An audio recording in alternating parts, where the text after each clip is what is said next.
po jako akawuwo. So sibiragiro ndi presidential directive iraffe minister tugambye eyo meeting tetugenda kusobola kubeera. Olukiiko olufuzi olukulemberwa road mayor w'ekibuga Kampala Salongerias Lukwago olugudde mu nteekateeka y'okutaataaganya ebyentambula mu kibuga Kampala okuli booda ne taxi obutadda mu kibuga okumala akaseera oluvannyuma lw'ekiseera kino ng'ensi yonna eri waka mu kulwanyisa ekirwadde kya COVID-19. Ennaku 28 nga lockdown ewedde katugeze mu nnaku zino wiki ebbiri ze bayongeddemu nga ziweddeko zo zijja kwongerera okuggalirwa okumala ennaku endala 28 ekyo bategeka pulezidenti alangirire nga takisi teziri ku luguudo mu piriyodi eyo nti takisi zijja kubanga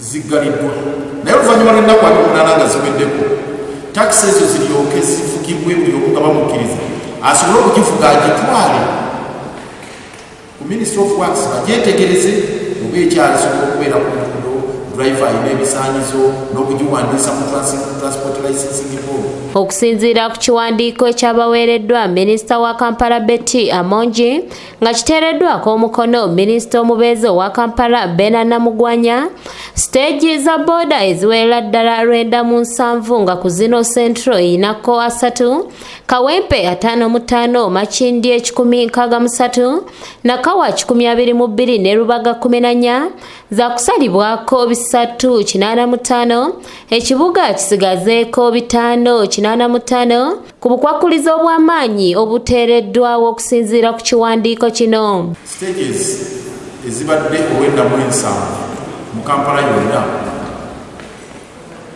ebisatu 85 zigenda kugibwawo mbu wasigalewo 585 stages era nti yadde lockdown enaabe ewedde zo booda si zakudda butereevu wajja kubeerawo gye bayita booda free zone mu kibuga wakati nga tezijja kukkirizibwa kuyingirawo nga booda eva ku Jinja Road ekoma ku Wampeewo eva eno sayidi y'emulago ekoma okulagula roundabout ng'endala zikoma eno wabbakuli bwebato bwebuti naye wakati mu Kampala nga tezikkirizibwako.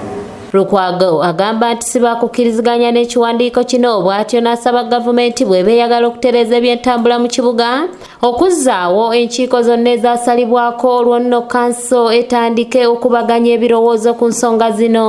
Yadde nga tukkiriziganya n'okugamba nti tuteekere takisi zino ne booda era omulimu ffe twali tugutandiseeko ng'obuyiza bwaffe obuli.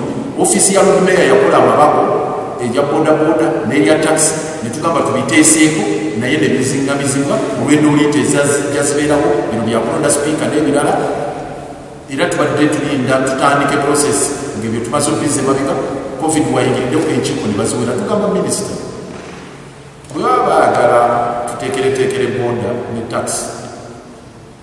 Wabula Kennedy Okerongo n'avunaanyizibwa ku byentambula ku ludda Road Mayor agamba nti ekiwandiiko kino kyakuddizibwayo ewa minisita olw'ensonga nti aba booda baba basuuliddwa mu guluka. And you're pushing these operators to go into this engagement with the private business without consulting them unilaterally, a directive. So I believe that, and the appeal is that this process must be brought back to City Hall. We engage with all leaders across the board, including the division mayors and councillors. Kanyike Kevinizi yakusakidde eggulire lino okulwa ABS Television. Bw'okamati okuliyetiriza booda free zone mu Kampala Centre. Kakati abo abasulamu nga tasobola nga talina motoka ya bwananne singa omuntu agenda